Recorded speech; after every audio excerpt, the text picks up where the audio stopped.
I get asked all the time where I find the parts that I use in the videos on the channel. Here's a little insight. To date stamp this video, it's March of 2025. You'll probably be able to find the same parts at the same links, but the prices may have changed, depending on the date that you're viewing this video.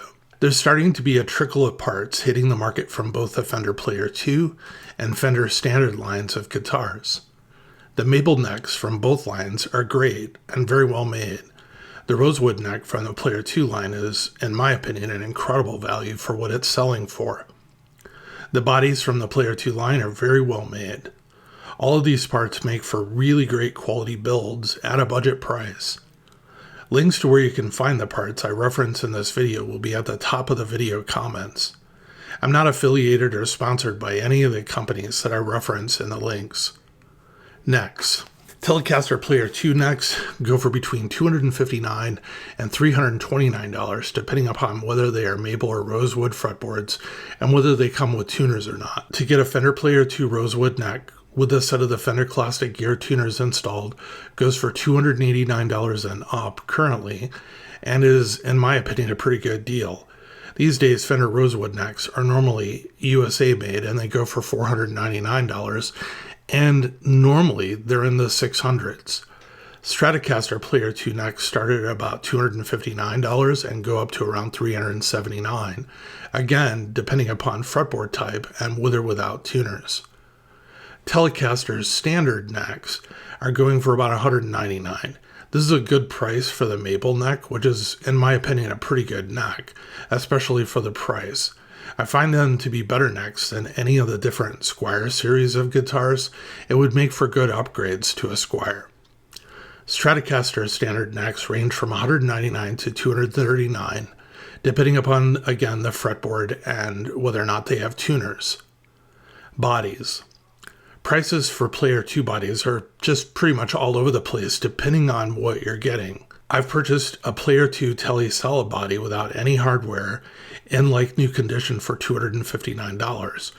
Without hardware, I mean, it has probably the string ferrules on the back of the guitar installed, and it might have strap pegs installed. This, for $259, is an exceptional deal to me. Normally, made in Mexico bodies started at about $260 some odd dollars and up new. The price goes up on the bodies as hardware is added into the mix. Some you can get like with a bridge installed and it'll be X price, whereas a fully loaded body can go for upwards of $525. This means all the hardware, the bridge installed, as well as pickups and electronics and everything. All you have to do is put a neck on it for $525. The chambered Player II bodies are available, but they fetch a premium. The guitar I'm building today. The guitar that I'm putting together today is a Player II solid body in birch green, and the neck is a Player II with a rosewood neck, and the neck came with the Classic Gear tuners. The body cost me $259. It came with string ferrules already installed and the strap pegs installed as well. The neck cost me $289. The neck without the tuners was only $20 less at $269. Classic Gear tuners brand new go for around $50, so to get them for only $20 in like new condition is a really good deal. Here's my thinking. If I purchase a Player II guitar for $799, I'm going to upgrade the pickups and the bridge plate and the saddles anyways. I prefer the traditional vintage 3-saddle bridge with brass compensated saddles. This is not because the bridge or pickups that come with a guitar are bad. It's just my personal preference. In this build, I can build out a CTS and Oak Grigsby wiring harness for about $50, so this is not a large cost. If I purchase the parts in bulk, I can build one even cheaper. For this build, I purchased most of the parts on Amazon.com. I know, surprisingly, Amazon is actually a pretty good source for guitar parts and reasonably priced. The other thing that I like about Amazon is I get them faster than when I order them from like a Sweetwater or a StewMac. The Fender control plate, and it actually is Fender name brand product, $12.99. The Oak Grigsby three-way pickup selector switch, $12.99.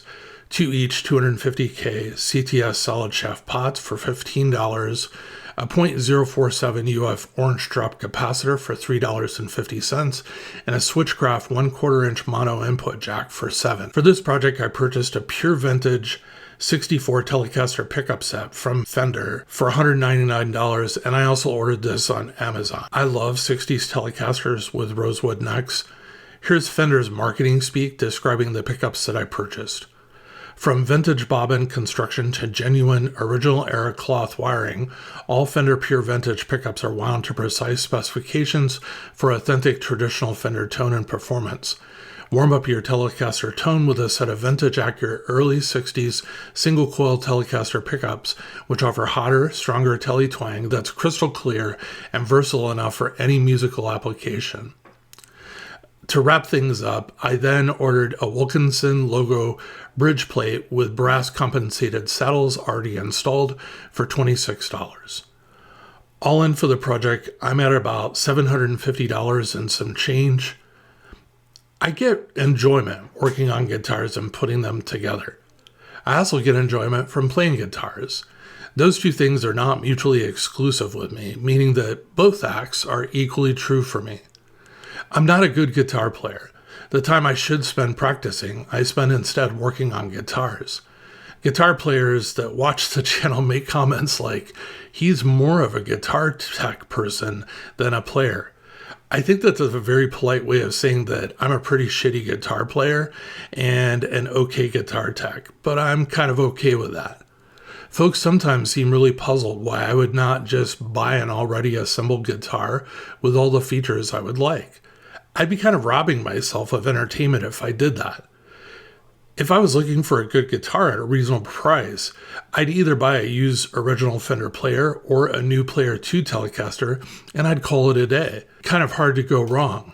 But that would, to be honest with you, make for a pretty boring video now that I'm producing videos for the channel. To summarize, 1, I get as much satisfaction assembling a guitar as I do playing the guitar. 2, I get to pick the exact components I want in the build. And 3, I want to film and tell an interesting story about what I'm doing on the channel. Beauty truly is in the eyes of the beholder.